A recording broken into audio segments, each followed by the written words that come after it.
மகிழ்வே. ஆண்டவரே நீரளிக்கும் விடுதலை குறித்து அகமகிழ்வே. ஆண்டவரே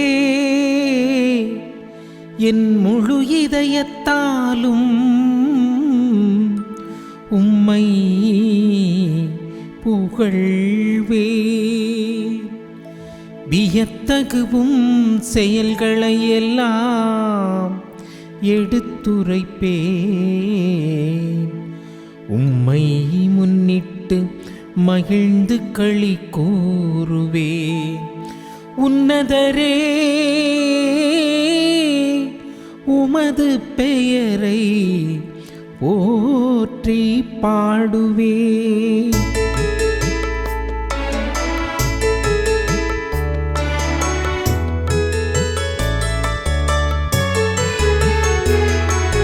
ஆண்டவரே நீரளிக்கும் விடுதலை குறித்து அகமகிழ்வே.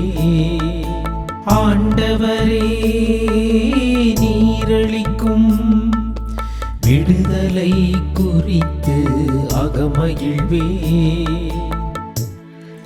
என் எதிரிகள் பின்னிட்டு திரும்புவார்கள். உமது முன்னிலையில் இடறி விழுந்து அழிவார்கள். வேற்றினத்தாரை கண்டித்தீ பொல்லாரை அழித்தீ. அவர்களது பெயர் இனி இராதபடி அடியோடு ஒழித்து விட்டீ.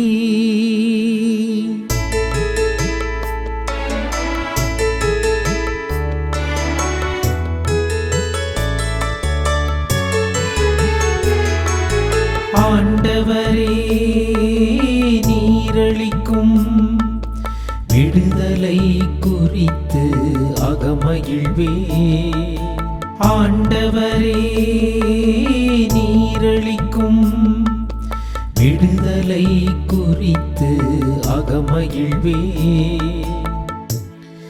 வேற்றினத்தார் வெட்டின குழியில் அவர்களே விழுந்தனர். அவர்கள் மறைத்து வைத்திருந்த வலையில் அவர்கள் கால்களே சிக்கிக்கொண்டன. மாறாக வறியவர் என்றுமே மறக்கப்படுவதில்லை. எளியோரின் நம்பிக்கை ஒருபோதும் வீண் போகாது.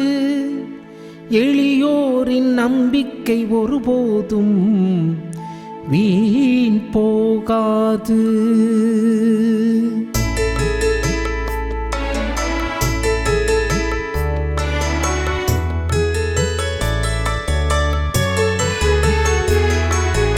ஆண்டவரே நீரளிக்கும் விடுதலை குறித்து அகமகிழ்வே.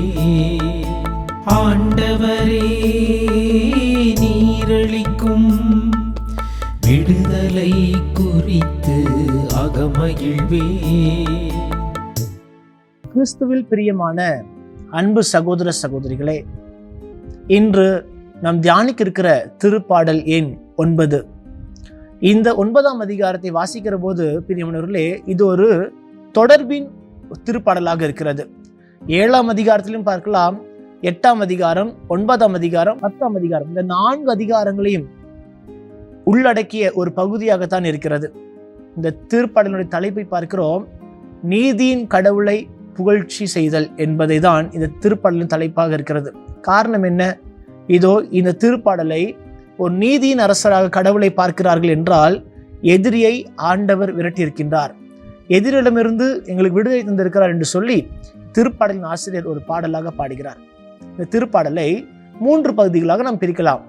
முதல் 3 வசனங்கள், 2ஆம் பகுதி 4 முதல் 8 வரையுள்ள பகுதி, 3ஆம் பகுதி 11 18 வரை என்று சொல்லி நாம் பார்க்கிறோம்.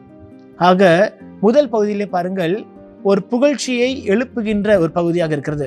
வாருங்கள் எல்லாரும் ஆண்டவரை புகழ்வோம்.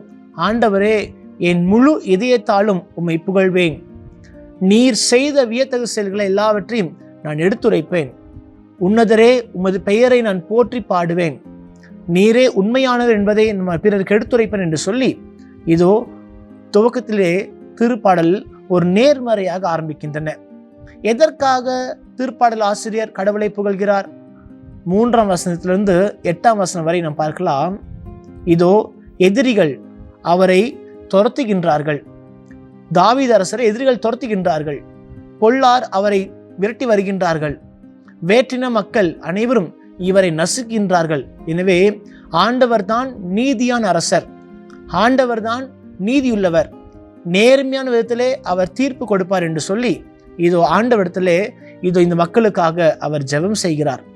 வேற்றினத்தாரை ஆண்டவர் சிதறடிக்கிறார், பொல்லாரை அழித்து விடுகிறார், எதிரிகளை துரத்தி விடுகிறார், அதற்கு மேலாக அவர்கள் வசிக்கின்ற நாடுகளை அழித்து விடுகிறார் என்று சொல்லி 2ஆம் பகுதியாக 3 முதல் 8 வரை உள்ள பகுதியிலே பார்க்கிறோம். 9-10 வசனங்களிலே ஒரு ஆறுதலான ஒரு வார்த்தையை பார்க்கிறோம். இதோ யாரெல்லாம் சோர்வில் இருக்கிறீர்களோ அவர்கள் எல்லாரும் ஆண்டவரத்தில் வருகிற போது ஆண்டவர் உங்களுக்கு அடைக்கலமாக இருப்பார், ஆண்டவர் உங்களுக்கு புகலிடமாக இருப்பார் என்று சொல்லி 9ஆம் வசனம் கூறுகிறது. 10ஆம் வசனம் மிகவும் ஆழமான அர்த்தமுள்ள ஒரு பகுதியாக, ஒரு நடுப்பகுதியாக அமைந்திருக்கின்றன. யாரெல்லாம் ஆண்டவரின் பெயரை அறிந்திருக்கிறார்களோ அவர்கள் ஒவ்வொருவரும் கடவுளை நம்புகின்றார்கள். யாரெல்லாம் கடவுளை நம்பி வருகிறார்களோ அவர்களை ஆண்டவர் கைவிடுவதில்லை என்று சொல்லி பார்க்கிறோம். எனவே பிரியமானவர்களே, இதோ இப்படிப்பட்ட சூழ்நிலையாக இருந்தாலும் சரி, இக்கட்டான சூழ்நிலையாக இருந்தாலும் சரி, வேதனையில் இருந்தாலும் சரி, ஆண்டவரை நம்பி வருவோம். ஆண்டவர் நம்மை கைவிடாத தெய்வமாக இருந்து நம்மை பாதுகாப்பார் என்று சொல்லி இது முதல் பகுதியிலே பார்க்கிறோம். 2ஆம் பகுதி 11 15 வரை உள்ள பகுதியிலே பார்க்கிறோம். இதோ சீயோன் மக்களே, எல்லாரும் வாருங்கள் ஆண்டவரை புகழ்வோம் என்று சொல்லி மீண்டும் ஒரு புகழ்ச்சி வழியாக நாம் பார்க்கிறோம். காரணம் என்ன? ஆண்டவர் எளியோரை கண்ணோக்குகிறார், எளியோரின் மன்றாட்டுக்கு செவி சாய்க்கிறார், எளியோரை கைவிடுவதில்லை, எளியோருக்கு உற்ற துணியாக பக்க பலமாக இருந்து அவர்களை பாதுகாக்கிறார் என்று சொல்லி இது 12ஆம் வசனம் தெளிவுபடுத்துகிறது. ஆக 9ஆம் அதிகாரத்திலே பார்க்கிறோம், மக்கள் கடவுளை புகழ்ந்தார்கள். காரணம் என்ன? அவர் நீதியுள்ள தெய்வமாக இருக்கிறார், நீதியை நிலைநாட்டுபவராக இருக்கிறார், நீதியோடு செயல்படுவதாக இருக்கிறார் என்பதை உணர்ந்ததன் காரணமாக ஆண்டவரை நம்பி வருகிறவர்கள் அனைவரும் கடவுள் அவர்களை கைவிட மாட்டார் என்று சொல்லி பார்க்கிறோம். 3ஆம் பகுதியாக பிரியமானவர்களே 15 முதல் 20 வரை உள்ள பகுதியிலே பார்க்கிறோம். இதோ மக்கள் எல்லாரும் எப்படி இருக்கிறார்கள்? மக்கள் எல்லாரும் வேதனையில் இருந்தாலும் சரி, வேற்றின மக்கள் நசுக்கினாலும் சரி, கடவுள் நம் அனைவரையும் கரம் பிடித்து பாதுகாக்கிறார் என்று சொல்லி 18ஆம் வசனம். இந்த திருப்பாடல் 9ஆம் அதிகாரத்திலே பாருங்கள், 3 வசனங்கள் மிகவும் ஆறுதலான வசனங்களாக இருக்கிறது. ஒன்று 10ஆம் வசனமும், 2வது 12ஆம் வசனமும், 3வது 18ஆம் வசனமும். ஆக இந்த 3 வசனங்களையும் நான் தியானிக்கின்ற போது மக்களே, இதோ நாம் அனைவரும் கடவுளுடைய பிள்ளைகளாக இருக்கிறோம். கடவுள் எப்படிப்பட்ட சூழ்நிலையாக இருந்தாலும் கடவுள் நம்மை கைவிடாத தெய்வமாக இருக்கிறார். எளியோரை கண்ணோக்குகிறார், எளியோரை முன்னேற்றுகின்றார், எளியோருக்கு பக்கபலமாக இருக்கிறார் என்று சொல்லி பார்க்கிறோம். எனவே தான் 19-20 இவ்வாறு வாசிக்கிறோம், ஆண்டவரே, எங்களை துரத்தி வருகின்ற வேற்றினத்தாரை நீரே அழித்து விடும், அவர்கள் மனிதர்கள் என்பதை உணரச் செய்வீராக, அவர்களை தள்ளிவிடும் என்று சொல்லி அவர் ஜெபம் செய்கிறார்.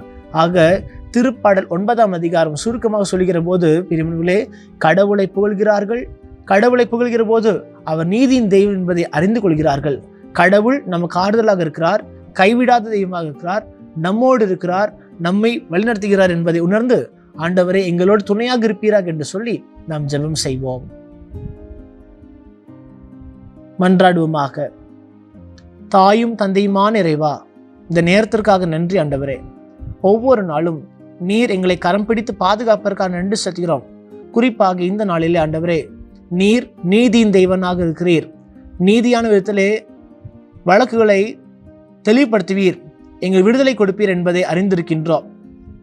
நீர் ஆண்டவரே எங்களோடு இருந்து நாங்கள் உம்மை நம்பி வருகிற போது எளியோர்களாகி எங்கள் மன்றாட்டுகள் நீர் கனிவாய் செவி சாய்த்து எங்களை கரம் பிடித்து பாதுகாப்பீராக. இந்த மன்றாட்டெல்லாம் எங்கள் ஆண்டவராகிய இயேசு கிறிஸ்துவை பார்த்து மன்றாடுகின்றோம். ஆமேன்.